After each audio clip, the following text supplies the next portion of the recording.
नमस्कार, मैं राजेश कुमार और आप देख रहे हैं सत्यम भारत। आप बीजेपी सरकार से सवाल नहीं पूछ सकते हैं, चाहे वो महंगाई के बारे में सवाल हो या बेरोजगारी के बारे में सवाल हो या चीन के बारे में सवाल हो, चीन की सीमा के बारे में सवाल हो। आप सवाल नहीं पूछ सकते हैं, नहीं तो आप पर कानूनी कार्रवाई की जाएगी। ये बीजेपी सरकार, चाहे मोदी जी का सरकार हो, चाहे यूपी के योगी जी का सरकार हो, ये दलित शोषित पिछड़ों को दबाना चाहती है, एफआईआर करके दबाना चाहती है। तो इसलिए कि आप सच नहीं बताइए, सरकार का जो कार्य है उसके बारे में लोगों को सच मत बताइए। आप दबे कुचले पिछड़े वंचितों को जागरूक मत कीजिए। इसलिए सरकार जो है एफआईआर करती है, लेकिन जो अंबेडकर बाबा साहब से प्रेरणा लिए हुए हैं, बाबा साहब से जो प्रेरणा लिए हुए हैं, वो कभी भी शत्रु से डरने वाले नहीं होते हैं।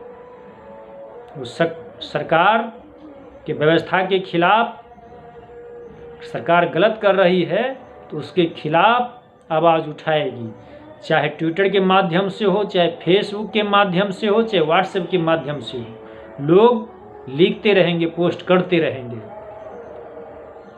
कितना पर एफआईआर कीजिएगा यार,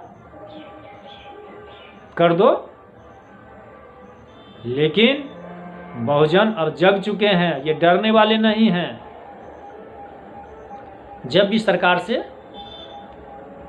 विपक्ष भी सवाल पूछती है तो उल्टे विपक्ष से ही सरकार सवाल पूछ लेती है। अरे सरकार का काम है विपक्ष से पूछे हुए सवाल को जवाब देना, ये इसकी जिम्मेवारी है, सरकार की जिम्मेवारी होती है। मीडिया भी बिकी हुई है, मीडिया भी विपक्ष पर ही दोष देती है। वो सरकार से सवाल नहीं पूछती है, वो भी विपक्ष से ही पूछती है। मीडिया क्यों पूछेगी?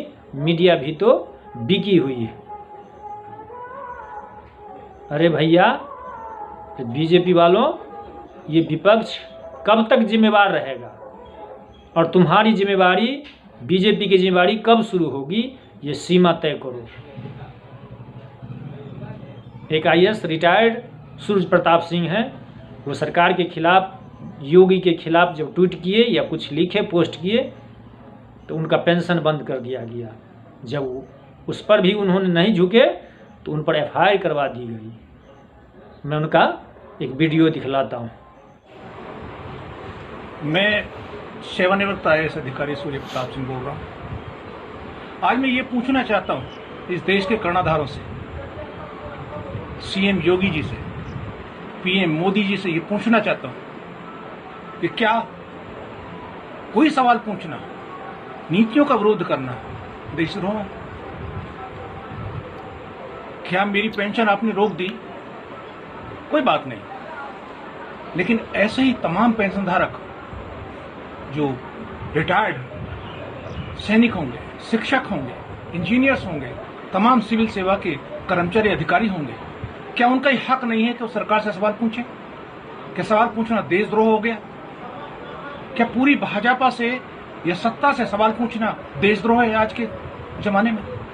जब मेरे साथ ये हो रहा है कि मेरी पेंशन आपने 5 महीने से बिना किसी दोष के रोक दी, उसके बाद जब मैंने आवाज उठाई तो उसको जारी कर दिया। अगर मैं दोषी था तो जारी क्यों किया? अगर पेंशन मेरी इसलिए रोकी गई ताकि मेरी आवाज बंद हो जाए, मुझे डरा दिया जाए, उसके बाद फिर ना डरने पे फिर एफआईआर दर्ज कराते हैं। तो मैं तो एक रिटायर्ड आईएएस अधिकारी हूं, प्रमुख सचिव रहा हूं। अगर मेरे साथ ये हो रहा है तो सामान्य सेवानिवृत्त कर्मचारियों, अधिकारियों, सैनिकों, शिक्षकों, इनके साथ क्या हो रहा है? कितना की पेंशन रुकी होगी, खाली अकेली मेरी नहीं। देखिए, आपको स्वयं सोचना चाहिए कि वास्तव में आप जो पंडित दीनदयाल जी का जो एकात्मक मानवता का जो संदेश है उसका आप पालन कर रहे हैं।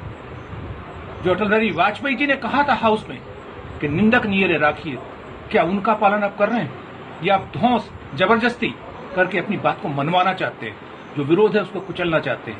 ये मेरा सवाल है। सरकार उत्तर दे इस सवाल का। सरकार क्यों डराना चाहती है मेरे जैसे लोगों को? ये वीडियो कैसा लगा आप अपनी प्रतिक्रिया अवश्य दें और रेड बटन दबा के सब्सक्राइब करें और बेल आइकन अवश्य दबा दें। धन्यवाद।